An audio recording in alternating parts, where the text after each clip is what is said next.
ഒത്തിരി കുട്ടികൾ നമ്മളോട് ചോദിക്കുന്ന ഒരു ചോദ്യമാണ്, എപ്പോഴാണ് ഒരു സിവിൽ സർവീസ് പ്രിപ്പറേഷന് പോകാനുള്ള ഒരു ഐഡിയൽ ടൈം? അതായത് നമ്മുടെ അണ്ടർ ഗ്രാജുവേറ്റ് പ്രോഗ്രാം, അതായത് ഗ്രാജുവേഷൻ കഴിഞ്ഞ ഉടനെയാണോ അതോ ഒരു പോസ്റ്റ് ഗ്രാജുവേഷൻ കഴിഞ്ഞിട്ടാണോ സിവിൽ സർവീസ് പ്രിപ്പറേഷന് പോകേണ്ടത്? എൻ്റെ ഒരു പേഴ്സണൽ അഭിപ്രായത്തിൽ യു ജി കഴിഞ്ഞ് ഗ്രാജുവേഷൻ കഴിഞ്ഞ് സിവിൽ സർവീസ് കോച്ചിങ് എടുക്കുന്നതാണ് നല്ലത്. അതിന് 3 റീസൺസ് ആണ്. ഫസ്റ്റ് റീസൺ എന്താണെന്ന് വെച്ചാൽ, നമ്മൾ ഗ്രാജുവേഷൻ കഴിയുമ്പം നമ്മുടെ ഏജ് ഏകദേശം ഒരു 21-22 ആ ഏജിലായിരിക്കും.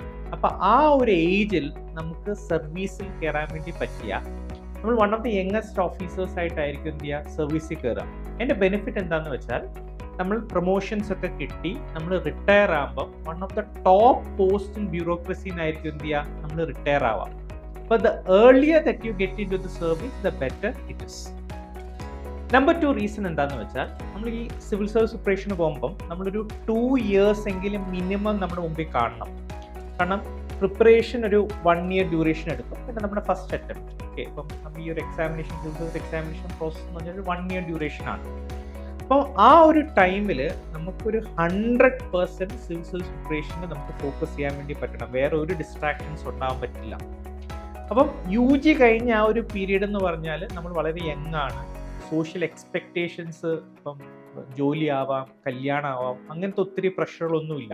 അപ്പം നമുക്ക് സമാധാനമായിട്ട് ഒരു 2 years ഓർ മോർ ഇയേഴ്സ് എന്ത് ചെയ്യാൻ വേണ്ടി പറ്റും, യു ജി കഴിഞ്ഞ ആ ഒരു പീരീഡിൽ നമുക്ക് പ്രിപ്പയർ ചെയ്യാൻ വേണ്ടി പറ്റും.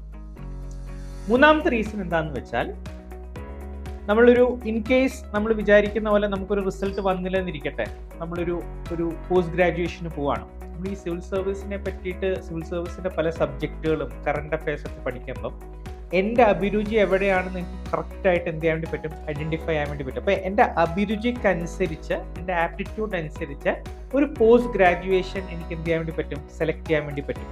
അത് മാത്രമല്ല, നമ്മൾ യു ജി കഴിഞ്ഞൊരു കോച്ചിങ് എടുത്ത് നമ്മുടെ ഫൗണ്ടേഷനൊക്കെ സ്ട്രോങ് ആയി കഴിഞ്ഞാൽ നമ്മൾ പി ജിക്ക് പഠിക്കുമ്പോഴും നമുക്ക് സിവിൽ സർവീസ് പഠിക്കാനും അതോടൊപ്പം തന്നെ അറ്റംപ്റ്റുകൾ കൊടുക്കാനും പറ്റും. അപ്പോൾ അവിടെ ഒരു കൂടുതലൊരു സെക്യൂർ ആയിട്ടുള്ള എന്തുണ്ട്, ഒരു പാത്തുണ്ട്. ബട്ട് ഇറസ്പെക്റ്റീവ് ഓഫ് ദാറ്റ്, മറ്റേ പാത്തും നമ്മുടെ സാഹചര്യം അങ്ങനെയാണെങ്കിൽ നമുക്ക് ചൂസ് ചെയ്യാം. വേണമെങ്കിൽ ഒരു ഫാമിലിക്കൊക്കെ ഒരു ധൈര്യം കിട്ടാൻ വേണ്ടിയിട്ട് യു ജിയും പി ജിയും കഴിഞ്ഞ് ആ ഒരു എഡ്യൂക്കേഷൻ കംപ്ലീറ്റ് ചെയ്തിട്ട് വേണമെങ്കിൽ നമുക്ക് എന്ത് ചെയ്യാം, സിവിൽ സർവീസ് പ്രിപ്പറേഷനിലേക്ക് പോകാം. പക്ഷേ പേഴ്സണലി ഞാൻ അഡ്വൈസ് ചെയ്യുന്നത് യു ജി കഴിഞ്ഞ് സിവിൽ സർവീസ് പ്രിപ്പറേഷന് പോകുക എന്നതാണ്. Thank you. Come and join iLearn IAS and feel the difference.